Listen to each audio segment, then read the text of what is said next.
दोस्तों, छत्तीसगढ़ के सरकारी कर्मचारियों के सेवा समाप्ति या फिर कड़ी कार्रवाई के संबंध में शासन स्तर से एक सख्त आदेश जारी किया गया है। उसी गंभीर मुद्दे के बारे में हम इस वीडियो के अंदर समझने की कोशिश करेंगे कि आखिर मामला क्या है और किन सरकारी कर्मचारियों के ऊपर कार्रवाई होने जा रही है। इसलिए दोस्तों, आप इस वीडियो को लास्ट तक जरूर देखिएगा, पूरे मामले को आप लोग अच्छे से समझने की कोशिश कीजिएगा।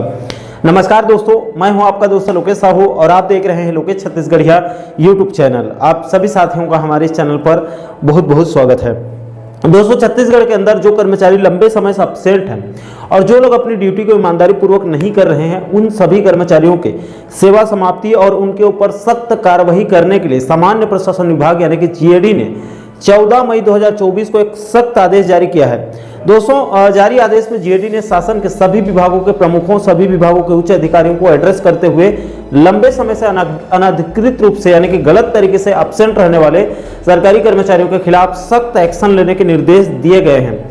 दोस्तों, इस आदेश को पूर्व के 10 फरवरी 2015, 22 मार्च 2018 और अन्य पुराने आदेश के संदर्भ पत्र के माध्यम से इस आदेश को जारी किया गया है। दोस्तों, जारी इस आदेश में जीएडी ने आगे 7 बिंदुओं पर निर्देश दिया है। दोस्तों, इसके दूसरे नंबर के इस बिंदु पर कहा गया है कि इस निर्देश के अनुसार मूलभूत नियम 18 और छत्तीसगढ़ सिविल सेवा आचरण नियम 1965 के नियम 7 के प्रावधानों के अनुसार गलत तरीके से अनधिकृत रूप से एब्सेंट रहने वाले कर्मचारियों के ऊपर तत्काल कार्रवाई करने के लिए कहा गया है। इसमें यह भी स्पष्ट किया गया है कि ऐसे सरकारी कर्मचारी जो अनधिकृत रूप से यानी कि नियम के खिलाफ अपने मनमर्जी से एब्सेंट है, उनको विभागीय जांच के दौरान निलंबन यानी कि सस्पेंड नहीं करना है कहा गया है, क्योंकि निलंबित करने से वो निलंबन अवधि के भत्ते की मांग करते हैं। इसके बाद आगे तीसरे बिंदु पर कहा गया है कि यह भी सुनिश्चित किया जाए कि सरकारी कर्मचारी 1 महीना या फिर उससे ज्यादा समय तक के लिए बिना बताए गलत तरीके से एब्सेंट रहते हैं तो उनकी इस लापरवाही को नियम 27 पेंशन नियम 1976 के मूलभूत नियम 17(1) के अधीन सभी चीजों के लिए सर्विस बुक में रुकावट माना जाएगा। साथ ही साथ ऐसे सरकारी कर्मचारियों को किसी प्रकार का कोई भी अवकाश स्वीकृत नहीं किया जाए कहा गया है। साथ ही साथ ऐसे सरकारी कर्मचारी के विरुद्ध में छत्तीसगढ़ सिविल सेवा वर्गीकरण नियंत्रण तथा अपील नियम 1966 के प्रावधानों के तहत 6 महीने के अंदर अंदर विभागीय जांच को कंप्लीट कर लिया जाए और अगर आरोप सिद्ध हो जाता है तो नौकरी से हटाया जाए या फिर सेवा से पदच्युत यानी कि डिसमिस किया जाए कहा गया है। इसके बाद आगे चौथे बिंदु पर कहा गया है कि जो सरकारी कर्मचारी 1 महीने से अधिक समय से बिना बताए गलत तरीके से एब्सेंट हैं, उनके सभी पते पर जहां जहां वो रहते हैं उनके पते पर सूचना पत्र भेजा जाए और 15 दिन के अंदर अंदर वो कारण बताए कि उसके लंबे समय से एब्सेंट रहने का कारण क्या है और साथ ही साथ संबंधित कर्मचारी ये भी बताए कि उसके इस कृत्य को सेवा में व्यवधान मानते हुए उसके पेंशन उपादान सहित सभी जरूरी चीजों को उसके सर्विस बुक में क्यों ना उल्लेख किया जाए। साथ ही साथ सरकारी काम के रुकावट और व्यवधान के लिए उनकी तब तक की गई सेवा का हरण क्यों ना माना जाए। इन सभी चीजों को 15 दिन के अंदर अंदर कारण बताओ नोटिस में संबंधित कर्मचारियों को जवाब देना होगा। इसके बाद आगे 5वें बिंदु पर कहा गया है कि जो सरकारी कर्मचारी 3 साल से ज्यादा समय तक एब्सेंट हैं, उन कर्मचारियों को नौकरी से सस्पेंड करने के निर्देश वित्त विभाग ने अपने 2013 और 2018 के पत्र में निर्देश दे दिया है। इसके बाद आगे 6वें बिंदु पर सामान्य प्रशासन विभाग ने साफ साफ कहा है कि इस निर्देश का सभी कार्यालय कड़ाई से पालन करें और अपने नीचे के कार्यालयों को पालन कराएं। अगर इस आदेश का कड़ाई से पालन नहीं किया जाता है तो इसकी संपूर्ण जिम्मेदारी कार्यालय प्रमुख की होगी।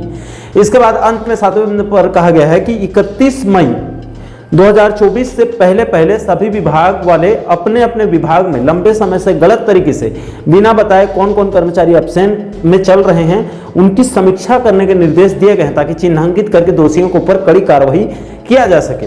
दोस्तों, यहाँ पर समझने वाली एक बात यह है, मैं स्पष्ट कर दूं कि जो महिला कर्मचारी जिनको मातृत्व अवकाश मिला है, जो कि बाकायदा सभी नियमों को पूरा करके ईमानदारी पूर्वक अवकाश लेकर अपना और अपने बच्चे की देखभाल कर रही है, या फिर कोई पुरुष कर्मचारी अपने उच्च शिक्षण के लिए या फिर कोई कंपटीशन एग्जाम की तैयारी के लिए नियम के तहत बाकायदा अपने हेड ऑफिसर से अवकाश लेकर तैयारी कर रहा है, या फिर कोई कर्मचारी गंभीर रूप से बीमार है और उसने नियम के अनुसार मेडिकल लीव लिया हुआ है, या फिर और कोई जरूरी काम से कोई भी कर्मचारी नियम के तहत नियम के दायरे में रहकर अवकाश लिया है, तो इन कर्मचारियों को डरने की बिल्कुल भी जरूरत नहीं है। क्योंकि आप लोगों ने नियम के तहत आवेदन लगाकर और उच्च अधिकारियों की अनुमति से आपने अवकाश लिया है और आप शासन के नज़र के सामने में हैं। लेकिन दोस्तों ऐसे भी कई कर्मचारी होंगे जिन्होंने बिना अवकाश लिए या फिर अधिकारियों से सेटिंग करके लंबे समय से छुट्टी पर चल रहे हैं और बिना काम के सरकारी खजाने को खाली कर रहे हैं, जिससे आम जनता को तो परेशानी हो ही रही है, साथ ही साथ सरकार को भी आर्थिक रूप से नुकसान हो रहा है। ऐसे एब्सेंट वाले कर्मचारियों के ऊपर सख्त कार्रवाई करते हुए उनको सेवा से बाहर या फिर सस्पेंड करने के निर्देश दिए गए हैं। दोस्तों इस गंभीर मुद्दे को लेकर आप लोगों की क्या राय है? क्या बिना बताए लंबे समय से एब्सेंट रहने वाले इन कर्मचारियों को पर सख्त कार्रवाई होनी चाहिए ताकि विभागों में अनुशासन बनी रहे या फिर नहीं? इसको लेकर आप क्या सोचते हैं? आप लोगों की क्या राय है? नीचे आप लोग कमेंट सेक्शन में अपनी अपनी प्रतिक्रिया आप लोग जरूर दीजिएगा। और दोस्तों इस मुद्दे को लेकर जारी आदेश का जो पूरा PDF है उसको हमारे टेलीग्राम चैनल पर बकायदा अपलोड कर देंगे। आप चाहेंगे तो वो आप वहां से डाउनलोड करके आप बारीकी से आप अध्ययन कर सकते हैं। और दोस्तों आप आगे भी कर्मचारी जगत से जुड़ी इस प्रकार के अन्य महत्वपूर्ण मुद्दों पर वीडियो देखना चाहते हैं तो आप हमारे चैनल को जरूर सब्सक्राइब कर लीजिएगा ताकि आने वाले सभी नए वीडियो का नोटिफिकेशन आप लोगों तक तुरंत पहुंच सके। दोस्तों अभी के लिए फिलहाल इस वीडियो में इतना ही। मुझे दीजिए इजाजत। मैं मिलता हूं आपसे एक और महत्वपूर्ण मुद्दे के साथ, महत्वपूर्ण टॉपिक के साथ। तब तक के लिए जय हिंद, जय छत्तीसगढ़।